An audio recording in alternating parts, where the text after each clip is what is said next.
It's 2025. Everybody's out there kicking off their new goals and personalities. 2025 might be the year you finally launch that online store. If that is a goal of yours, do it with Shopify. I launched amandamontell.store, and I did it with Shopify just because it is the easiest to use tool. You can get your online store up and running with thousands of customizable templates, great social media tools so that you can connect your channels to your online store, and create shoppable posts so that you can find customers wherever they're scrolling. Established in 2025. Has a nice ring to it, doesn't it? Sign up for your $1 per month trial period at shopify.com/magical, all lowercase. Go to shopify.com/magical to start selling with Shopify today. Shopify.com/magical. You know what can really harsh your winter mellow? If your cat litter is stinking up your house. If you're struggling with that right now, I highly suggest you try Pretty Litter. Pretty Litter's non-clumping formula traps moisture and odor. It's ultra-absorbent, lightweight, low dust, and one 6-pound bag is good for up to a month. That's something I love about Pretty Litter, because who enjoys the feeling of running out of cat litter? Indoor cats and humans agree. Pretty Litter helps my house smell fresh and clean. Go to prettylitter.com/magical to save 20% on your first order and get a free cat toy. That's prettylitter.com/magical to save 20% on your first order and get a free cat toy. prettylitter.com/magical. Terms and conditions apply. See site for details.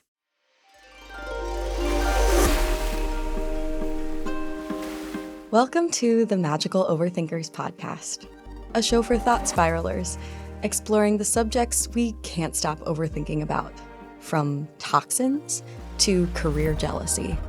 If you can relate to the feeling that despite living in the information age, life only seems to be making less sense, if you're the kind of person who lives in your head, for better and for worse, then you're in the right place. This podcast is here to try and make some sense of the senseless, to help us quiet the noise in our brains for a little while, or even hear a melody in it. I'm your host, Amanda Montell. Today, we're overthinking about fertility. Ooh, this is a delicate subject matter. And yet, I didn't want that to be a reason why I shouldn't cover it. We are obviously living in a stressful time regarding anything having to do with fertility, reproduction, procreation. Existential thought spirals ensue. And there is so much misinformation, disinformation, lore turned sour about fertility, which is why I wanted to cover it on the show, and which is why I'm so excited for you to meet our extra special expert guest today. Her name is Lisa Hendrickson-Jack, and she is a certified fertility awareness educator and holistic reproductive health practitioner. Lisa is the founder of the Fertility Awareness Mastery Mentorship Program, and she's the author of 3 best-selling books. Drawing heavily from the current scientific literature, Lisa presents an evidence-based approach to help uncover the connection between the menstrual cycle, fertility, and overall health. And she also has a podcast titled Fertility Friday. I posted on our Magical Overthinkers Instagram, as I always do, soliciting thought spirals submitted by you listeners on today's subject. As always, I want to thank those who were generous enough to take a moment to submit an overthinky thought or vulnerable spiral for Lisa to address. These thought spirals are always presented anonymously, by the way, so be sure you're following Magical Overthinkers on Instagram if you'd like to submit one for a future topic. As I'm putting together my list of subjects that I'd love to cover on this show, sometimes it can feel like I'm the only person in the world who's spiraling about social media comparison or narcissism or millennial cringe or death or fertility. And then whenever I connect with you listeners about the topic and you submit some of the overthinky thoughts that you're having about that subject, I immediately feel like, oh my God. A lot of us are justifiably concerned about the same sorts of things. I divided your questions into a few thematic categories. Some were more related to the body, others were related to parenting, and others still were more existential, like Is having a child selfish considering the potential environmental impact? Truly, it's so validating to see how many of these questions I would have submitted if I were on the listener end. I really related to almost all of them, especially as a woman who probably wants to, maybe always has wanted to have maybe kids. I don't know. I get really overthinky about procreation, considering all of the wildly passionate and polar opposite perspectives that are presented to me on the topic almost every day. I mean, I have people in my life who identify as antinatalists, who think that it is profoundly unethical to have a child because it's just an unfathomably enormous decision to make on someone else's behalf, that they should exist and then be doomed to die one day. Sorry, dark.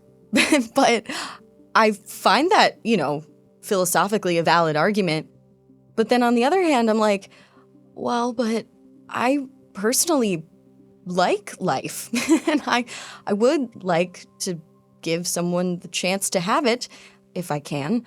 And then there's the more practical side of things where it's so curious and weird and stressful how if you're a person who theoretically could bear children, you might not even have any data about your fertility until it's like D-Day.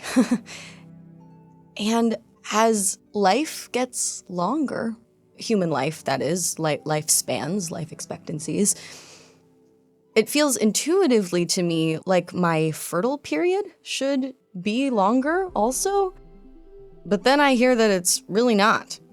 And that's stressful because I'm like, I think a lot of our perceptions of time were really jacked up by the pandemic lockdown. So part of me can't even wrap my head around the fact that I'm 32 and getting to be that age where, like, if I don't try to have a kid, like, soon, it might be too late. And yet maybe it was always too late or never in the cards. I have so little data about what my body is capable of. And that's just my body. Forget all of the sort of practical sides of having a kid. And then the existential philosophical sides of it. It's really, it's stressful. It's all so big and so scary, especially living under the racist, sexist, imperialist, scammy American healthcare system. I remember the first time a piece of or maybe even disinformation that I had believed my sort of whole reproductive coming of age was dispelled. And gosh, how personal do I want to get right now? Well, I don't know. Fuck it. Let's just go there. When I was in my mid-20s, I had been on birth control for quite a while. And once when I was casually dating someone, my birth control failed and I became accidentally pregnant, and I was really scared. And I remember getting on the phone with my mom.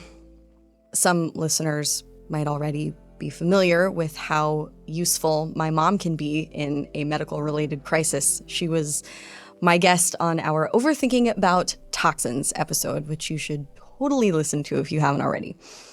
But yeah, I remember crying on the phone with my mom because I was scared that if I got an abortion, it would affect my future fertility, which was, as it turns out, a myth that I had internalized. And my mom was so reassuring in that moment and was like, Amanda, it is so fucked up that it is only your responsibility to prevent this from happening, pregnancy, unwanted pregnancy. You didn't do anything wrong. And do not believe the patriarchy's lies. Getting an abortion will not affect your future fertility. Do what you gotta do. I ended up not needing to have an abortion because I miscarried. And I sometimes, By way of coping mechanism, I joke that my embryo found out it was getting fired, so it quit. But yeah, I just remember being totally mind blown that this cultural myth had been perpetuated so surreptitiously and powerfully that at the age of 26, I was 26 at the time, I felt like I was pretty well educated and a feminist and all these things. I felt totally misled and at the same time, great shame for what I was going through, incredible shame. And you know what? I still feel shame, not about that particular event, but just like being a potentially childbearing woman in America. It's like there's no way to do it right. I feel like sometimes, I'm 32 and don't have kids yet, and I'm pretty certain I would like to have one. And yet I feel so vulnerable to judgment that I did it too late or that I'm doing it at all, considering the uncertain future of our country, which, is always uncertain. I don't want to catastrophize. Humans have survived a lot of incredible hardship and tragedy and have procreated through it. But is it the ethical thing to do? Welcome to the state of my thought spirals on this subject matter, which, as it turns out, are not unique to me. And I want to make a note that while this episode is about thought spirals concerning fertility in particular, I do want to do a different future episode about the specific decision not to have children. So with that, I will stop yapping, and instead I will introduce our guest. So please, everyone, welcome the soothing wisdom of fertility awareness educator, Lisa Hendrickson-Jack.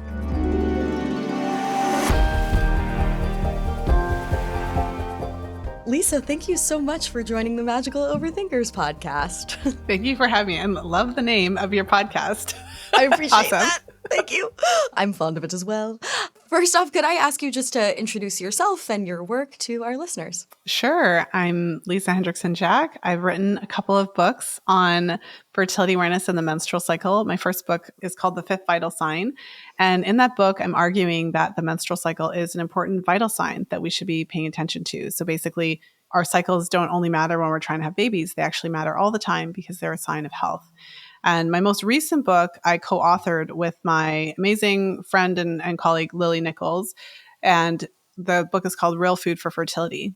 So in that book, we really wanted to kind of elevate the conversation around preparing the body for pregnancy.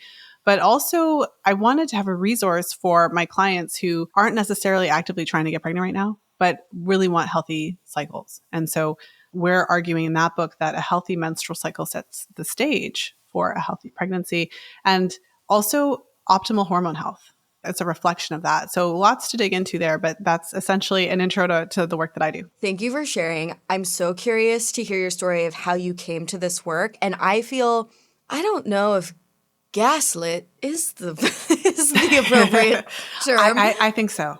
I don't need to hear the rest of your sentence. Yes. Just period. I feel gaslit. Period. I quote.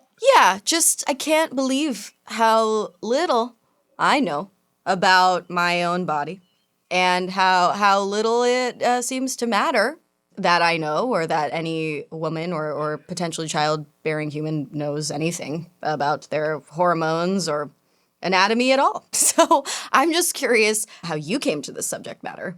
Yeah, for sure. So, I was very fortunate to have discovered fertility awareness at a pretty young age. So I was living my best life as a teenager, got my period. It was super heavy and very painful. And I was like ballet dancer and track and all the things. And so I did what most of the girls did, right? I went to the doctor and I said, can I get the pill? And I barely had to finish my sentence and he was already writing the prescription. And that was my introduction really into that situation.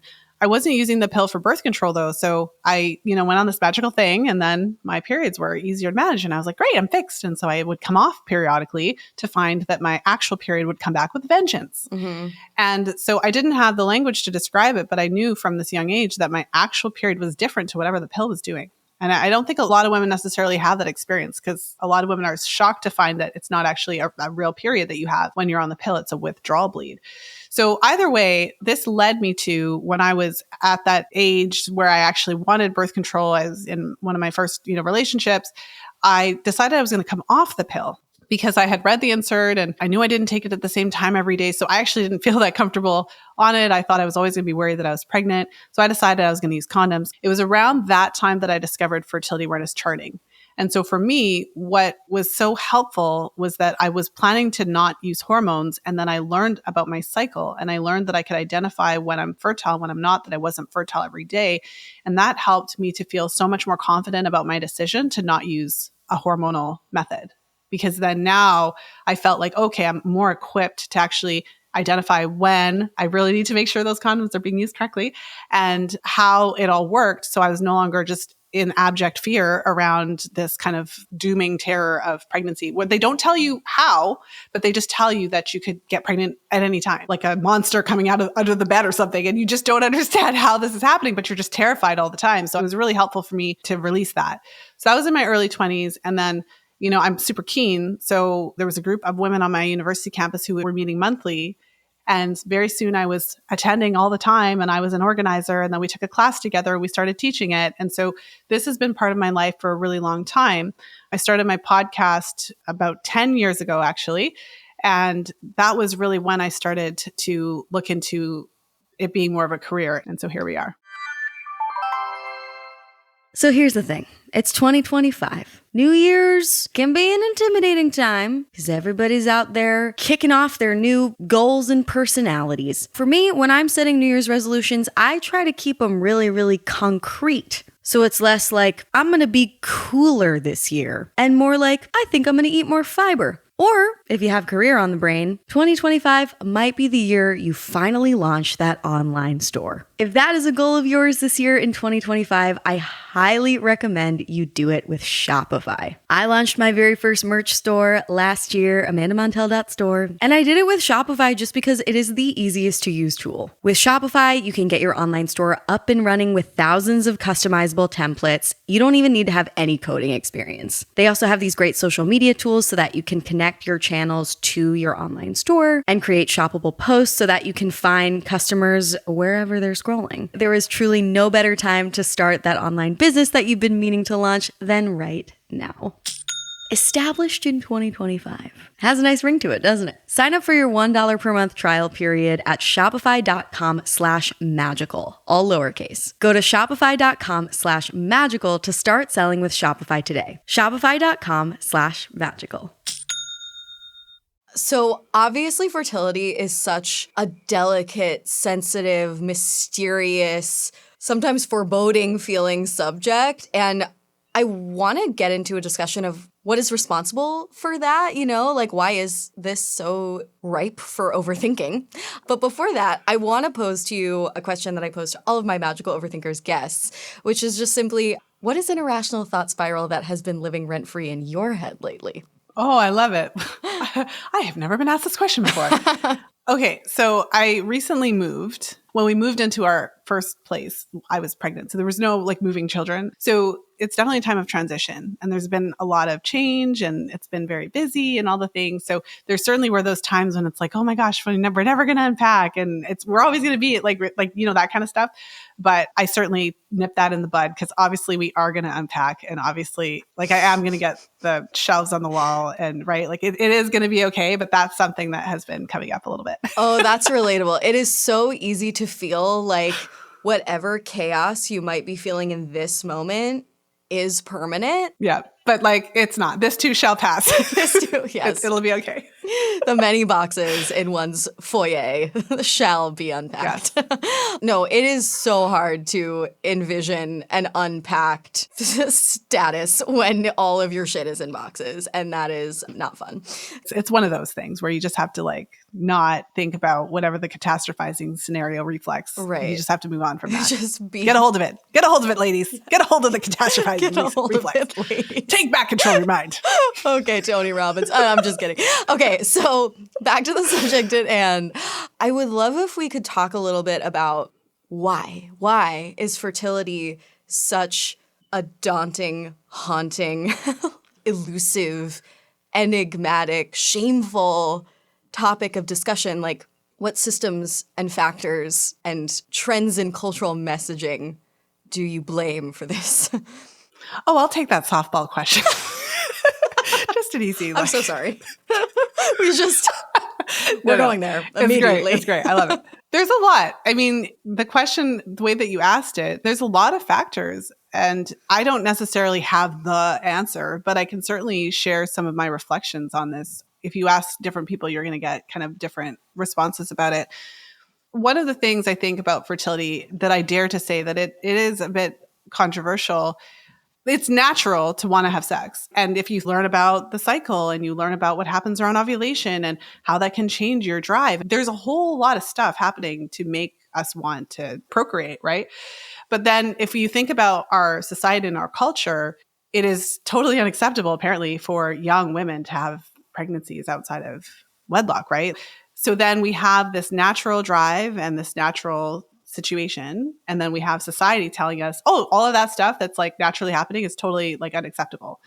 So I think one of the controversial pieces of it is that if you think about from the biological standpoint, the optimal time for us to make babies is when we're young, right? Like from that standpoint of when our egg quality is the highest, like from our cervical fluid, hormones, like all of this is like at that time. But our culture and society is telling us, no, that's not what we're supposed to do. We're supposed to go to school. We're supposed to get our education. We're supposed to get our careers. We're supposed to find the perfect partner. We're supposed to do all these things. And so we have this situation where what we're supposed to do and what kind of that natural drive is are very different.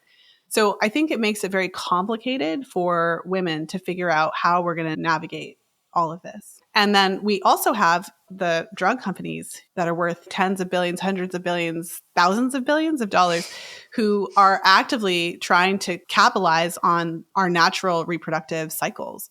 So if you read research papers and medical literature, a woman who is of reproductive age and is not on birth control has an unmet need. Like I literally recorded a podcast episode this week on the study that I found. And that's how it's talked about the language. If she's not on contraceptives, hormonal ones, then she has an unmet need for contraception. So we also have this very real kind of pressure for us to take their solution to this problem.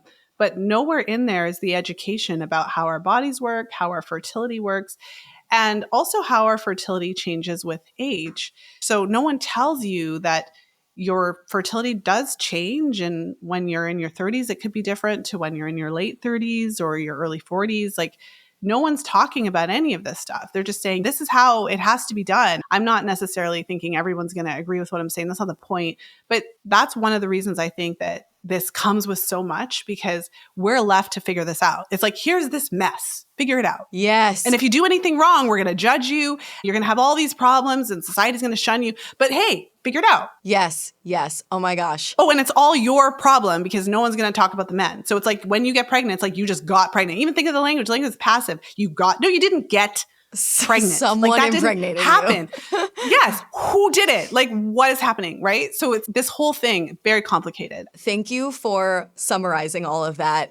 It just seems like there's a moving target for women or potential child bearers. I know that like the gendering of language can be triggering, and I'm sure I'll get plenty of it wrong as we're talking about it, but just know I'm participating in this conversation in good faith. So there's this constant moving target because it's like for so much of human history, it was just like hunter-gatherer, survive, procreate, die at 30.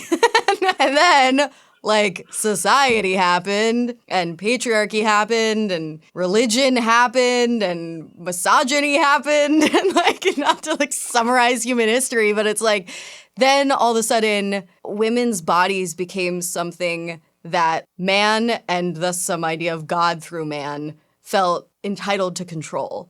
And now we're at this point where it's like you are slut-shamed for having sex or whatever, and certainly getting pregnant before the age of 25, 26, 27.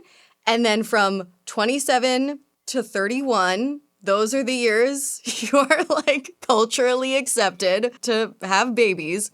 And then after that, you're geriatric. And it's like, God damn it. And like people will judge you the whole entire way for any number of things, not realizing that we're all different and we all have different motivations and bodies, and most of us are just trying our fucking best. So like, it's a moving target, it's a setup to fail situation, and there are a lot of power and profit hungry entities who are incentivized to tell us things that aren't true. Yeah. Or partially true. Or partially true.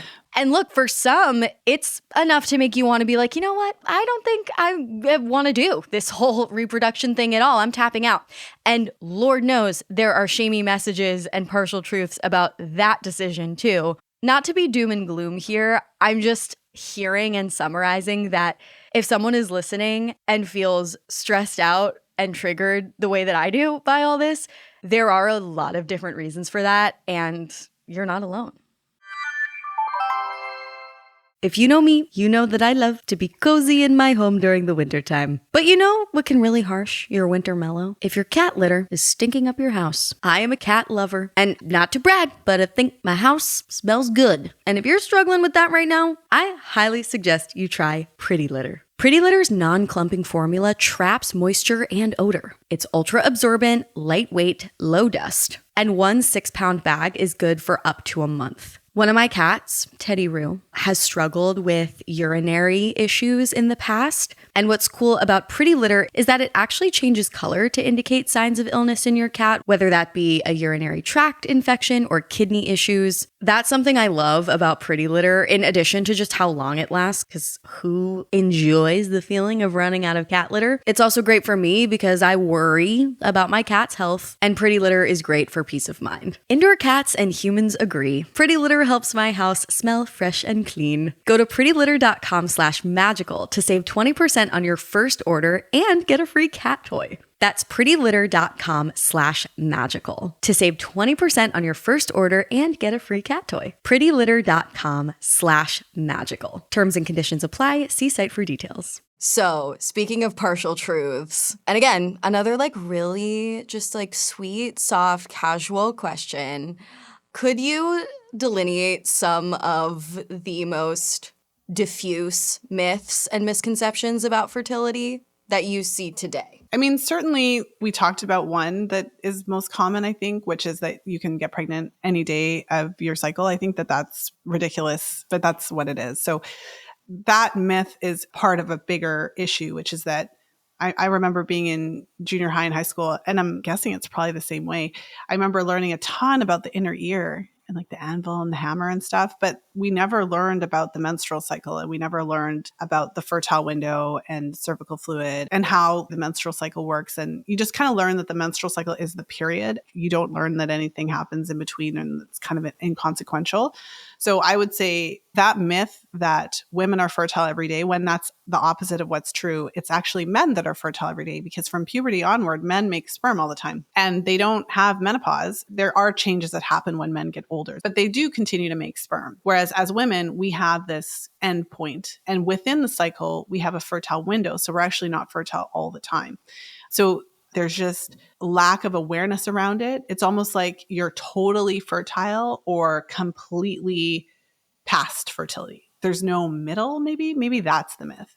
We're not educated enough about the gradual changes that happen. And one of the things that I have said in my books is that when we dive into hormonal birth control, so we could talk about how there's the myth that it's just totally inconsequential, because of course the research tells us that there's no long-term effects, which is true based on what the research says. What we do know based on the research is that if you've been on the pill for what they consider long-term or other hormonal method, long-term in the research is often defined as 2 or more years. Whoa. So I've had many clients who've been on the pill for 15, 20 years, 25. I had one client who took the pill for 30 years. And so what we know based on the research is that there's a temporary transition period when women come off birth control. So that's something that we're not necessarily made aware of. And so I suppose one of the controversial things that I suggest in my writings is that if you are using hormonal birth control and you want children at some point in the future, we have to start thinking about our choice of birth control. So I suggest that when you're in your late 20s, early 30s, that you should just start to think about, what do I want to do for birth control? I think that it's a good time to reevaluate, Because maybe when you were 17 or 16 or whatever, and you went on the pill, you went on it for a certain reason and it was fulfilling a certain need for you at that time. And maybe, just maybe, now that you're a little bit older and you're potentially in a different life situation, it could be that if you were to choose today, like to say, I'm going to go on birth control today, maybe you would make a different choice. Maybe you would make the same choice, but I think it's still a good time to reevaluate. And one of the reasons that I would say it's a good time to reevaluate is because we know that there's this transition. There's a temporary period of subfertility. It doesn't mean you can't get pregnant on the pill or coming off of it, but it means that statistically, it can take a little longer to get pregnant right after you've come off the pill. Now, if you're like 35 and you've been waiting your whole life to have kids and you finally come off and you find that you come off the pill and it takes you like 12 months to conceive, like that can cause a significant amount of turmoil. And many women by that stage would already be seeking fertility treatment. So we should be having this conversation around, should we be looking at the type of birth control? Should we be taking into consideration the whole picture, like our age? And so I know that your question was around a myth, but I think if I were to pick a myth out of that, it would just be that we're just totally fertile until we're not, or something like that. Yes. Then that's not true. Yes, yes. Correct me if I'm wrong, but I get the sense that one of the reasons why conversations like this are not more common or more accepted just has to do with shame. There is so much shame surrounding, like, if you're doing your fertility journey right. When I think about coming off the birth control that I'm currently on, which is the Mirena IUD, how do we feel about that? How much time you got? I mean, I could tell you if you want. Tell but me. Keep going. I wanted to hear the rest of what I was just going to say, like, because I'm 32. And when I think about the next, like, 3 years, this is like my shot, you know? Like, and it makes me so stressed because part of me is like, I'm still a baby. Like, what's the rush? But it's like, no, that's not true. Like, I just live in LA where there are no seasons. I am not 25.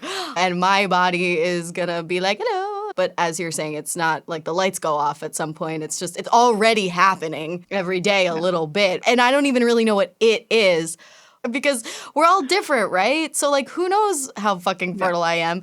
But what were you going to say about the Mirena? Well, let me just briefly touch on that because you have to be so careful when you talk about this concept of aging, because I've read some research studies that kind of put it into an interesting perspective.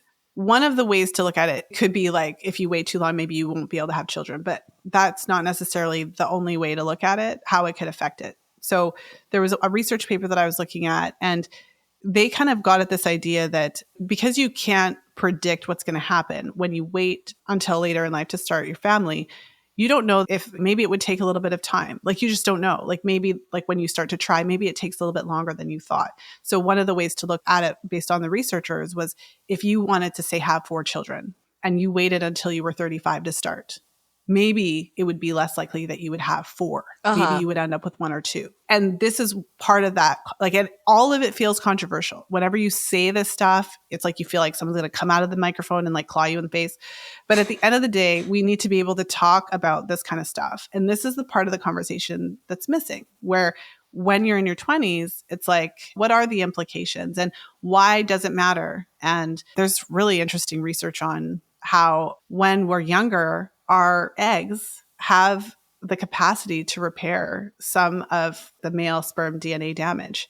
So, fun fact, human males have notoriously poor sperm quality compared to other animals in the animal kingdom. And so when we look at the percentage of normal sperm compared to like elephants and like monkeys and stuff, like human males have a lower percentage of like normal morphology, and they tend to have just a higher percentage. And so when you're younger, your egg actually has a greater capacity to repair some of the DNA damage. But I just think we plan a lot of things in our lives as women. We plan our careers, we plan what we're going to do in school, we plan what we're going to wear, birthday parties and getaways. So we should be also awarded the same opportunity to plan for our families and what we want them to look like. And we should have accurate information about how we're approaching birth control so that we can incorporate some of that into how we're going to make those plans. And so your question about the Mirena, I mean, the Mirena is a hormonal ID, correct? Yes. And so, you know, I've spoken to women all across the board, and you mentioned that we're not all the same.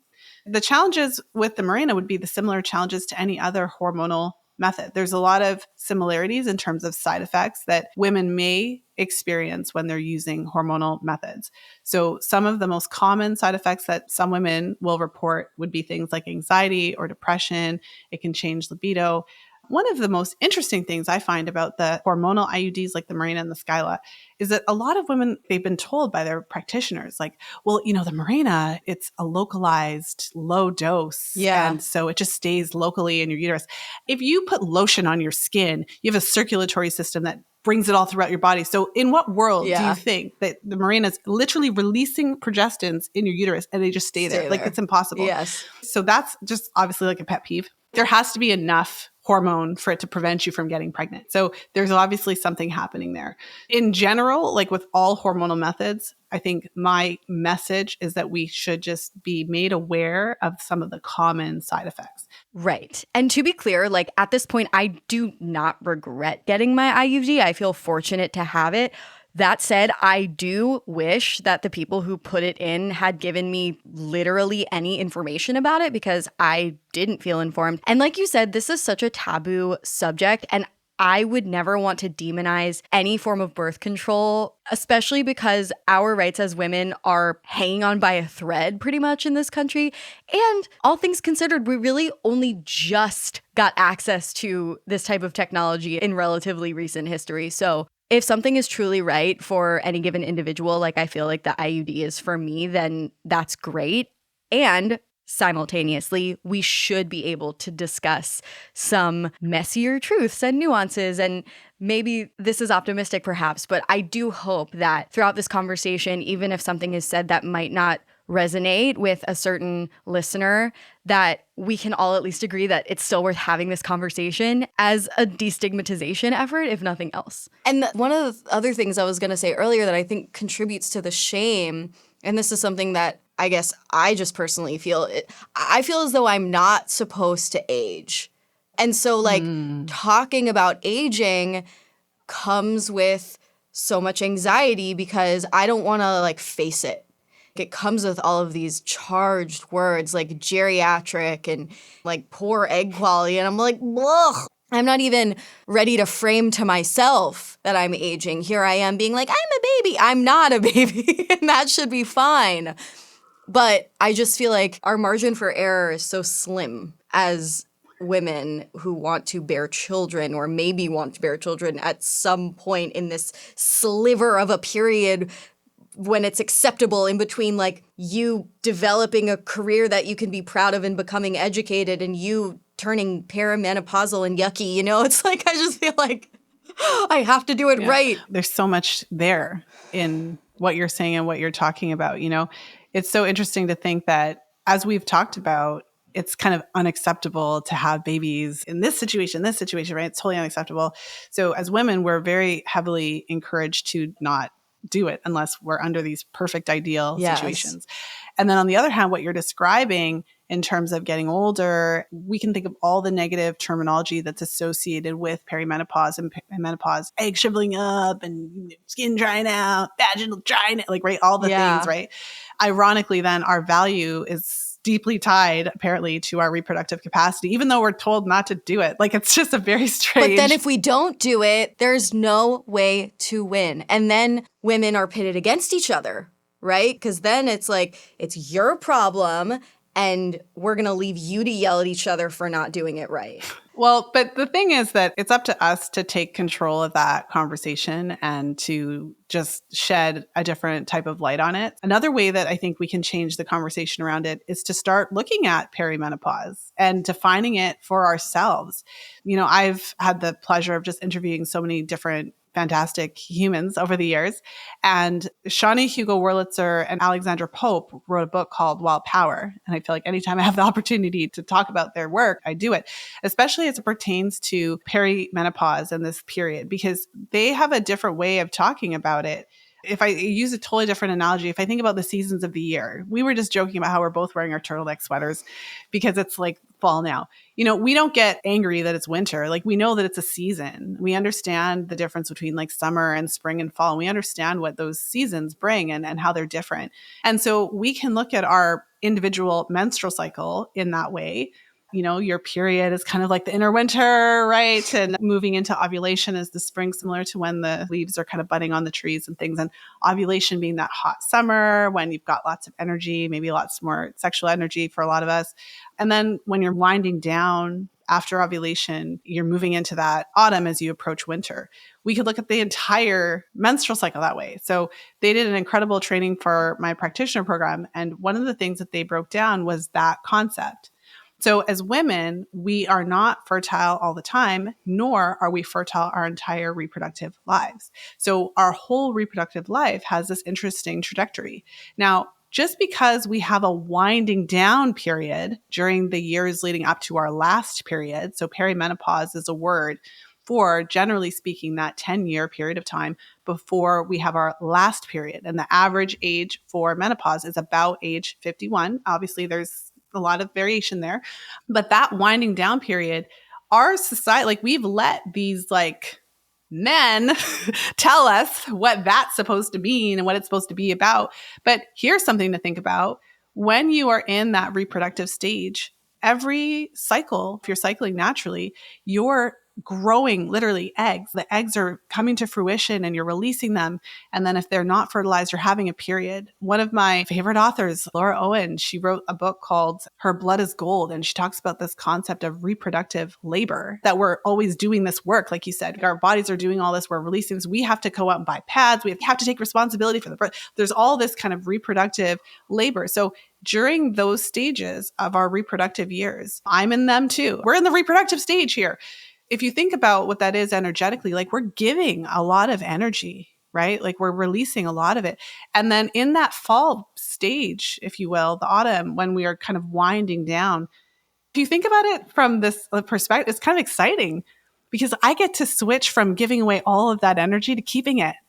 Because when I come out of that reproductive stage, it's a new season. Yes. And I mean, I love talking to women who are past that menopause stage. I mean, I've noticed a couple things. I've noticed that they don't seem to have much of a filter. They're not as concerned about what society's going to say. Yeah. Like they'll just say stuff. And I'm like, man, I say stuff now. Imagine what I'm going to be like when I'm past this. Like, I'm excited, right? So imagine if we get to define what that's like. So I'm not going to sit here and live in the eyes of all these individuals who probably don't have periods that are going to tell me about how I'm geriatric and I'm drying up or whatever. Like, I think that that's ridiculous because why are we medicalizing and catastrophizing a perfectly normal stage of development? Like, this is what we're supposed to do. Like, this is what happens. We know that this is what happens. It's a natural stage. I think that there's a lot of very real challenges that women face during that time, right? But with that said, I'm going to contend that it is a natural stage of development. And I really resist the idea that we should be looking at this as a negative thing. I think that there's a potential to look at it positively. Yes. Oh my gosh. First of all, I love the phrase reproductive labor. I feel like that describes something that I've been trying to articulate, like this very particular form of energy exhaustion. Unpaid. Unfreaking paid, and at times very expensive emotionally and fiscally. And then I also, on that note, wanted to recommend a novel that came out that I think is the great American perimenopausal novel, the first of its kind, which is the book All Fours by Miranda July. I want to ask one last question from me before we get to these listener-submitted thought spirals, and that is just, what is your practical advice for women who want to pursue a safe, accurate environment with regard to fertility information and wisdom? Where do they turn to? What products, services, thought leaders, medical professionals, etc.? Oh, that's such an interesting question. Because I've been in this field for a long time, I would use extreme caution for primarily looking totally outside of yourself for some magical person that has all the answers, because spoiler, no one does. Obviously, this is no surprise that I'm going to say this, but I think that you can learn a lot by tracking your own cycle because it can help to connect you with what's real for you. You might think, oh, this is the greatest thing ever, this new diet or this new exercise routine, and this magical person on Instagram does all this stuff and I'm going to do it too. And then you start doing it and then your period gets all weird and you start having spotting and whatever. So I think that if you're really wanting to kind of deepen into this concept and even into some of the things that we touched on, understanding your body better, even the concept of looking at your menopause or your cycle as a positive thing, I think it starts with understanding it. So the first thing I would do if I was giving advice would be to start being aware. Like, you don't have to go all the way down the fertility awareness rabbit hole, use it as birth control, track your cycle. Everyone isn't necessarily going to gravitate to that. But as a first step, even just tracking your periods and start paying attention to how you feel. Rewind back to that when I was talking about the seasons of the cycle. If you just pay attention to your cycle, you might notice that, wow, I actually have a lot more energy and feel a lot more vibrant during this time of my cycle. And I actually feel a lot less energetic or just less outgoing at this time of the cycle. Maybe I can change how I plan my schedule so that it aligns better with how I actually am as a human being. So there's so much we can learn about that. And then that helps you to negotiate with these practitioners, because then if you have a practitioner, it's like, I think you should do this, and this is the greatest thing ever. And then you do it. And then all of a sudden, again, your cycle gets weird or you don't feel good. You start to lean into that and trust it. So as a first step, I feel like it's good to know thyself before you start giving away all your power to all these people that supposedly have all the answers. Of course, I've spent a great deal of time trying to create resources for women. And one of the things that I focused on, and Lily and I also in our newest book, Real Food for Fertility, we cite all the scientific literature that we've gone through to support the things that we're saying. Research papers are written by human beings with biases as well. So we have to be smart about how we interpret research. But with that said, we do want to make sure that when we're seeking information, not to say that the person has to have X credential, there's plenty of credentialed people that don't know what they're talking about, but it's to look at the quality of that information and to see if it applies to you, if it's relevant, to see if there is evidence to back it up, and also to see how you feel, to really trust how you feel over what people say. Yeah, I'm glad you said all of that because I don't know. This is delicate subject matter too, and you're talking about resources and who to trust and blah, blah, blah, because there are very emphatically, dogmatically anti-science voices in the fertility space who I think can make the invitation to take a more holistic approach sound threatening, woo-woo, if that's terminology that we're using, conspiratorial, new agey, but it doesn't have to be. With incredible reverence for scientific inquiry, like you said, there is bias and there is misogyny and whatever. And so we have to keep that in mind. I would argue that when it comes to what is true science. So one of the things I love about the menstrual cycle and kind of getting into the weeds with it and using it as a vital sign is that you can say whatever you want. I can say whatever I want. We can sit here and just talk about all kinds of stuff. But if you are not having a period and your reproductive age and you're not pregnant, right? If you have an issue with your cycle, whatever intervention is either going to work or it's not. And I think that's true science. So we're able to kind of cut through some of the BS, if you will, by looking at what's actually happening right now in real time. We have to, in my opinion, get to the point where we actually trust our own lived experience. And when we call something science, we shouldn't say that word to only mean whatever comes out of a medical doctor's mouth. What is science? It's inquiry. You have a hypothesis and then you test it and then you see the result. So if you have a hypothesis that following that influencer who skips half their meals and only eats once a day is going to help your cycle, test it and then see what happens with your menstrual cycle. And if it works, great. And if it doesn't work, change course. Yeah. And if the whole point is to learn about you, then you are probably the best study subject. And what worked for Jane, whatever, might not work for you. Exactly. And you have to actually be open to what the science actually tells you. Yes. Thank you for that. We're going to move on to some listener submitted thought spirals. And out of respect for your time, I'm going to frame this as kind of a lightning round. So I'm going to ask you these thought spirals and you'll give kind of your quickie gut reaction if you can. I will try my best. Someone says, I've never had a pregnancy scare. Am I actually infertile or just really lucky? It's so good. I actually had this conversation with my practitioners literally an hour ago. So there's a lot to unpack there. So if I make it brief, I think it's natural and normal to question that. That's something I think most of us probably ask at some time if they've never had one. Here's a thought. Your birth control could be working. So whether you're using hormonal contraceptives or using withdrawal or something, it could just be that the contraceptive is working. From the fertility awareness standpoint, that line of thinking can lead people to accidentally get pregnant because they'll think, oh, I've been charting my cycles and this is what we've been using for 5 years and I haven't gotten pregnant. There must be something wrong with me. And then oopsie, wow, I'm pregnant because then I had sex on a fertile day. So those two things, I think it could literally be that your contraceptives are working. The last thing I'll say is that if you really do want a baby at some point and you're concerned that you could have challenges, it is useful to educate yourself about fertility and think about ways that would be productive to actually support your fertility, supporting your nutrition, understanding your cycle, learning about it, ensuring your partner is also focusing on nutrition. So if you really did have a concern, there are practical things instead of just freaking out that you could do, and instead of freaking out or taking unnecessary risks.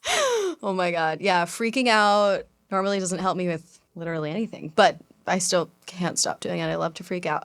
The next thought spiral goes like this. If hormonal changes alter my feelings about not wanting kids, are they still my authentic feelings?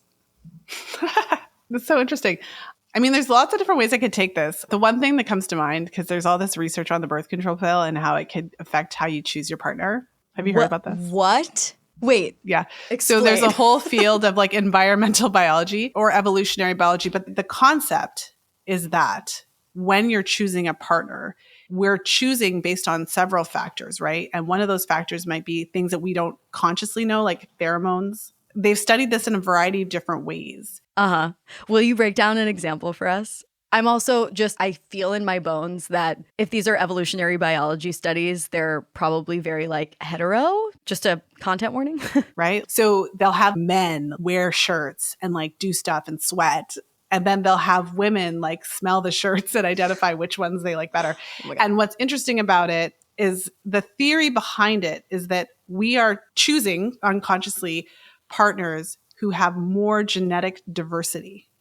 So under optimal conditions, when you're not on contraceptives and your hormones aren't being messed with and you're just like, oh, natural, right? Hormone wise, the men who like smell better or like the attractive factor, whatever, like that natural situation is going to lend itself to you choosing a partner that has more genetic diversity, which would theoretically allow us to have a stronger gene pool, healthy kids, all the things, right? And so there's research that suggests that when you're on hormonal birth control, it alters your picker.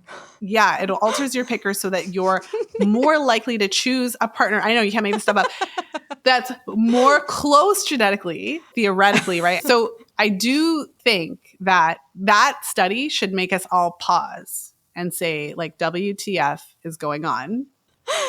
We should all pause. That's terrifying. For sure. I mean, the question of like, are my thoughts my real thoughts is like a question I pose to myself every day. I could riff on this for like, I'm supposed to be lightning round. So I'll say one more thing. So I've had the opportunity to speak with hundreds of women who have shared their experiences on and off hormonal birth control. And obviously not all women on birth control had side effects, but I've just spoken to about 50% of women who take the pill come off of it in the first year because of side effects. So it is a significant percentage of women who do have these negative experiences. Okay. When these women share their experiences, I've heard many women say things like, I just didn't feel like myself. I felt like there was a dark cloud over me. These are women who are experiencing the depression or the anxiety or the mood changes. And they'll say things like, when I came off the birth control, it was like a cloud lifted. I felt like myself again. So if you're having those thoughts and you're feeling that way and you happen to be on birth control, it is possible because many women have the experience of that it alters your hormones. So I'm not saying it turns you into a totally different person or anything, but it can have an effect. And that's where we have to have some curiosity around that. And we have to kind of look at, okay, well, if it has an effect, like what effect is it having? And am I okay with it? There's trade-offs to everything. The birth control pill is popular because it's effective, right? Like it works. So for some of us, we're okay with that trade-off because of the place we're in at our lives. And for others, we're not okay with that trade-off. For some of us, we're like, you know what? I still don't want to have an unplanned pregnancy, but I'm not going to take this route. I'm going to take this other route so that I don't have that. Yeah. And I think with all of this, like, because it is so delicate and we each have such personal relationships to our own experiences, like, we just have to leave room for other people to express their truth about the experience that they had, knowing that that is not necessarily our experience. And we shouldn't, like, generalize based on what was true for us And I think that is something that is very tempting and increasingly common in this algorithm-driven world. Like, we want everyone's story to be our story. And if it's not, we find that very threatening, and some people get really reactive. And, you know, everyone's feelings are valid, but like, we all have such individual experiences with these things, and there's already so much shame, and there's already so much emotional charge. And like, if someone says that they had a dark cloud over them while they were on birth control and they went off it and it was lifted, that is real for them, and it's not a threat to someone else who didn't have that experience. I just felt the need to like voice that. Well, because it's still so touchy. Like when I started talking about birth control back in the day, it used to be more touchy. People would be like, you're anti-feminist and how could you question the pill? Now, like the pill's been out for so long. There's so much research. Like it's much more common for women to be aware of the side effects and to know that there are side effects and all that than there was even 20 years ago, you know, when I was a youngin'. We should be able to talk about it. I don't think we should apologize for doing that, because at the end of the day, a lot of women have negative experiences, and a lot of women who have negative experiences don't know that it's the pill until years later. And that's the part that I don't like. For sure. Yeah, we have to be able to problematize. Next thought spiral asks, can I still freeze my eggs at 35? Well, you can do whatever you want. I mean, obviously, if you have the money and you are wanting to do that, I don't think there's a right or wrong answer. I think that we can just provide some education around that whole process. So the concept of freezing your younger eggs for later use is to overcome some of those very permanent challenges that can be related to aging. So in an ideal world, in an ideal scenario, we would all have all the money in our 20s and all the knowledge too, to be able to freeze our eggs then. We would get a better yield, we'd get better quality eggs, and it would be great, right? Theoretically. The reality is that many of us don't have the financial resources or the knowledge even at that younger age to make this happen. And so many women in their 30s and mid to late is when we have the resources and the knowledge, and this is when we're doing it. So it's obviously less optimal than to do it when you're in your 20s, but it's also likely better than not doing anything. So that would be a good conversation to have with your fertility specialist. Find out as much information as you can, find out the different ways people are doing things, find out why this clinic is different to that clinic, why does this clinic charge more or less. Just do your due diligence, do the best that you can. But at the end of the day, you can do whatever you want. Yeah. Oh, God. It's so brutal and cruelly ironic that, like, when you're 25 and your eggs are probably in tip-top condition, that's, like, the last thing you're thinking about. Like, you don't give a shit about 35-year-old you when you're 25. I cited some research about this in my new book, that we conceive of our future selves as strangers. I'm like, 35-year-old me? Who the fuck is that bitch? I don't care about her. You know? Like, why would I, at 25, do something for a perfect stranger that costs $30,000 and might not work and is really inconvenient and painful and blah, blah, blah?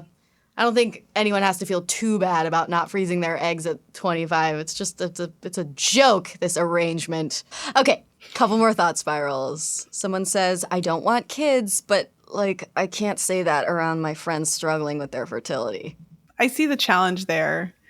It's often hard to know what to say when you're supporting someone who's struggling with fertility challenges.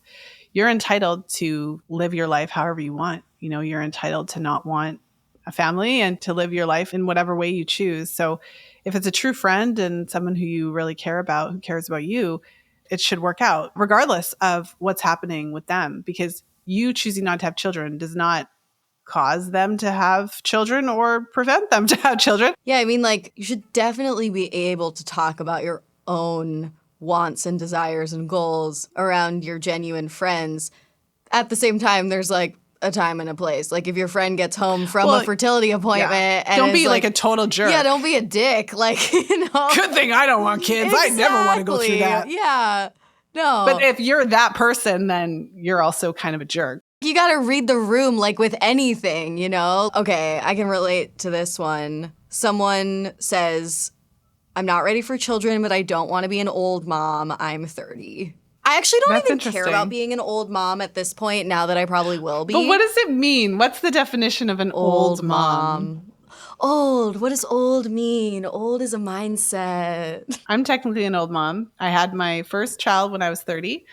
And I had my last child 2 years ago, and I am 42. So again, just do you. I mean, you don't know how life is going to unfold, and it's up to you to choose your own adventure. You know, I think that we need a piece of like iconic television media that romanticizes a relationship between a quote unquote old mom and her kids, the way that like Gilmore Girls romanticized being a really, really young mom. We need to see examples. It's okay to be an old mom. I feel like when I think of the classic old mom, I think of like some disdainfully ambitious woman who put off having kids until she was 42 so that she could become a high-powered lawyer. Like, I think of like something negative. Yeah. And I think we need to see some But the media. reality is that a lot of women would probably fall into the category these days. It's much more common for women to be having children later. So again, it all comes down to the definition. The person with the question, I would like them to define what it is. Yes. Let's do one more because I want to ask one of these more like big picture existential thought spirals. There were a couple of people who wanted to know, you know, is having a child selfish given the environmental impact, the state of American politics? Like, is it responsible to procreate under these conditions? That's such a good question. I mean, first of all, I don't have the answer, right? Because I think that it's up to you. It's like either you think it is or it isn't, right? Like that's your perspective. But yes. I can share obviously my perspective on the topic. I think that's a trap, this whole concept of like reproducing is going to destroy the environment and it's selfish and like you shouldn't bring a child into this world because the world is chaotic. Like I personally think that perspective is total nonsense, but that's my own perspective. And at the end of the day, like if all of the people stopped having children, that would be it. And some people say that they're fine with that. This is such a philosophical dilemma and no one has like the correct take, you know?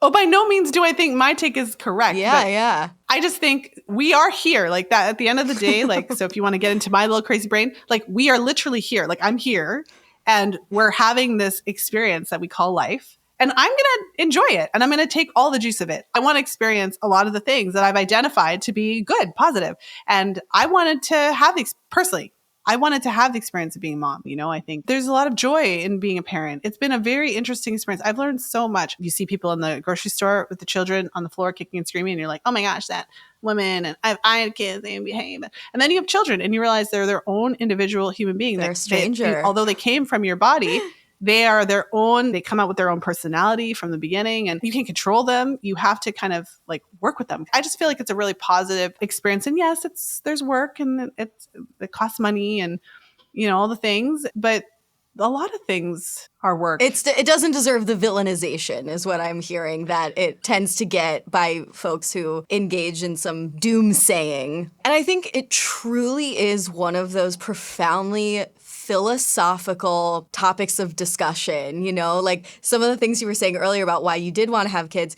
feel a little like not the colloquial definition of this word. I mean, the philosophical definition of like hedonism, you know, like living for pleasure, living to experience life. And like, I have some hedonistic tendencies. And then there are like the Stoics who want to make decisions beyond pleasure, beyond pain, you know, like that's why there are all these like philosophical schools of thought and no one of them is correct because there are just like so many ways to approach life. And like, this is one of the definitions of life, you know, procreation. And it's such a big choice that will determine the rest of your life and there's no way to predict how it could go. Like, as you mentioned, your kid comes out and they're their own person and maybe, you know, they will have challenges that you could have never foreseen or maybe not. Maybe you'll grow up to be best friends. Who the fuck knows? But like, there are a lot of people who take the choice that was right for them and turn it into a dogma and try to convince everyone else to make that same choice. And I don't like that. I get why people do it, but this is why my other podcast is about cults. And I'm just like, you know, this is one of those individual things that you have to really, you know, tap into your own sort of bespoke philosophical standpoint. Okay, Lisa, I have one last question for you. Thank you so much for spending all this time with me. The last question for you is just, what do you think is the number one thing people are overthinking the most with regard to fertility? And what is the number one thing you think people are underthinking the most? Probably overthinking needing everything to be perfect to have kids. You have this picture of what you're doing and you're doing this stuff in your life. And if I had a kid, everything would be destroyed and my whole life would be over and everything. I think that's probably what we're overthinking. And it's interesting because in this day and age, like we have more options than anyone ever did in the past in terms of education and doing stuff. Take back control of your own life and don't let society dictate how you're going to react to situations and what choices you're going to make. Like try to be an active participant in your own life. And when you get to certain milestones, take it as an opportunity to reflect on some of your choices. And like, is this still feel good for me? Would I still want to do it this way? Are there things I could change? The opposite of that question would definitely be the birth control pill. Like, I think that we just are hook, line, and sinker for the pharmaceutical companies. We're not planning ahead. So I think you really just want to clarify, even on an annual basis, if this is still the best choice for me. What are my plans? And if you have a desire or plan to have a child within a year or two, probably time to come off the hormones, let your body sort itself out while actively using other types of contraception. Like look them up. There are other types of contraception that are non-hormonal that you could use. I know everyone doesn't love condoms, but in a pinch, right? they can work. Very so retro. Like figure it out, right? Thank you so much. I really appreciate all the time that you've dedicated to this interview today. If folks want to keep up with you and your work, where can they find you? Well, thank you so much for having me. This was great. You know, on socials, I'm at Fertility Friday. If you like podcasts, you can search Fertility Friday Radio on your favorite podcast player and you'll find me. I am the pink one. All of a sudden, recently, someone else is also Fertility Friday, which is really irritating. But you will find me if you look. I mentioned the books. If you really enjoyed this interview and you're wanting to go into the rabbit hole, like if you legit are kind of like a science nerd and you want all the research all the time, you are going to love, you know, The Fifth Vital Sign and Real Food for Fertility because we went ham. So if you're wanting to jump in, you wanting to learn more, Real Food for Fertility, obviously the title is geared towards if you're trying to conceive right now. But trust me when I say you'll just learn so much about your menstrual cycle and everything. And even if all you wanted to do is balance your hormones and have a better cycle, you'll be really happy with the information. So if you want to read the first chapter for free, realfoodforfertility.com. The Fifth Vital Sign, the same thing, the Fifth Vital Sign book.com. You can grab the first chapter for free or just head over to Amazon and grab a copy. Amazing. And thank you, listeners, so much for tuning in to today's episode. Now's the point where I share a tidbit of evidence-based advice for how we overthinkers can get out of our own heads this week. This one comes from a Forbes piece titled "A Psychologist Teaches You How to Tame Your Overthinking," and it has to do with the power of daydreaming. That is to say, if you are already a person who lives in your head, you might as well redirect your negative thought spirals into positive daydreams. This article said, quote, "A 2021 study on intentional daydreaming found that for thinking to be pleasurable, people need to focus on topics that are both meaningful and positive, which is something that we can all do by being more mindful of the thoughts that shape our daydreams." The piece also cited a 2017 study which demonstrated that deliberately thinking pleasurable thoughts became easier when participants listed topics that they would enjoy thinking about and were then given a simple thinking aid based on those topics. The article quoted a psychologist and daydreaming researcher named Aaron Westgate, who said that some topics that might be good daydreaming fodder include pleasant memories, future accomplishments, or an exciting future event like a vacation. Unknowingly, I've actually applied this advice before on days when I was really thought spiraling about my future, my career, etc., when I've redirected those thoughts into writing down a list of goals and dreams and then making a kind of dreamy Pinterest board to go along with it. It sounds corny, but it actually has helped me take that sort of brain chaos and dye it a prettier color, I suppose you could say. Well, with that, thanks again for tuning in. And until the next thought spiral, remember, think it over, just don't overthink it.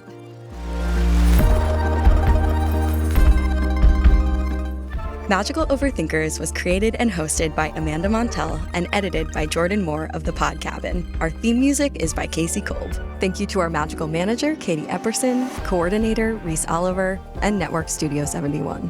Be sure to follow the pod on Instagram at Magical Overthinkers. We're also on YouTube, link in show notes, and ad-free episodes as well as behind-the-scenes extras are available on the Magical Overthinkers Substack at amandamontell.substack.com.